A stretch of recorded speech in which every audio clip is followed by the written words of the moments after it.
لیکن جب بندہ توبہ کر کے رب کی طرف بھاگنا شروع کر دیتا ہے، میرا رب بھی بندے کی طرف بھاگنا شروع کر دیتا ہے۔ حضرت حبیب اجمی رحمۃ اللہ تعالیٰ علیہ،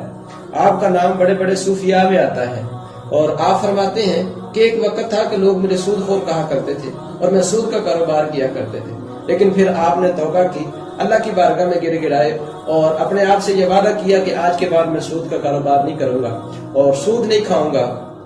گھر آ کر سارا ماجرا بیوی کو بتایا کہ آج کے بعد ہمارے گھر میں سود کا ایک پیسہ بھی نہیں آیا کرے گا، بلکہ رزق حلال کما کے باہر سے میں لایا کروں گا، تم گھر میں رہ کر میرا انتظار کیا کرو گی۔ آپ گھر سے نکلے رزق حلال کمانے کے لیے، لیکن جب جنگل میں پہنچے تو جا کر عبادت کرنا شروع کر دی اور گر گرا کر رب سے دعا مانگتے رہے، عبادت کرتے رہے، سجدے کرتے رہے۔ رات ہو گئی، جب رات کو گھر آئے تو دیکھا کہ دونوں ہاتھ خالی ہیں۔ بیگم نے پوچھا کہ تم تو مزدوری کے لیے گئے تھے تو مزدوری لے کر نہیں آئے، تم تو کمانے کے لیے گئے تھے اور پیسے کما کر نہیں لائے۔ تو آپ نے فرمایا کہ جس کی میں مزدوری کرنے گیا تھا اس نے کہا ہے کہ آپ کو مزدوری کچھ دن کے بعد ملے گی۔ آپ جب جنگل میں دوسرے دن گئے تو پھر آپ نے وہیں جا کر گر گڑانا اور سجدے کرنے شروع کر دیے، آپ عبادت میں مشغول ہوئے۔ پھر رات کا وقت ہوا تو گھر کو لوٹے، اور جب گھر کو لوٹے تو بیوی نے پوچھا کہ تم آج بھی مزدوری کر کے آئے ہو؟ تو آیا کہ تم پیسے نہیں لے کے آئے؟ تو کہنے لگے کہ جس کی مزدوری کی ہے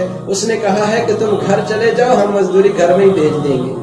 آپ جب تیسرے دن کام پر گئے تو گھر سے باہر نکلے کام کی نیت سے، لیکن جنگل میں جا کر پھر رب کی عبادت میں مشغول ہو گئے۔ عبادت کرتے کرتے پھر جب رات کا وقت ہوا تو گھر میں لوٹے، سواری پر ایک شخص آتا ہے اور آ کر اس نے سفید لباس پہنا ہے، اس کی ریش بھی سفید ہے، اس کی داڑھی بھی سفید ہے، اور اس کے ساتھ ساز و سامان بھی ہے، اور وہ آ کر دروازے پہ دستخط دیتا ہے، اور دستخط دے کر وہ کہتا ہے کہ ارے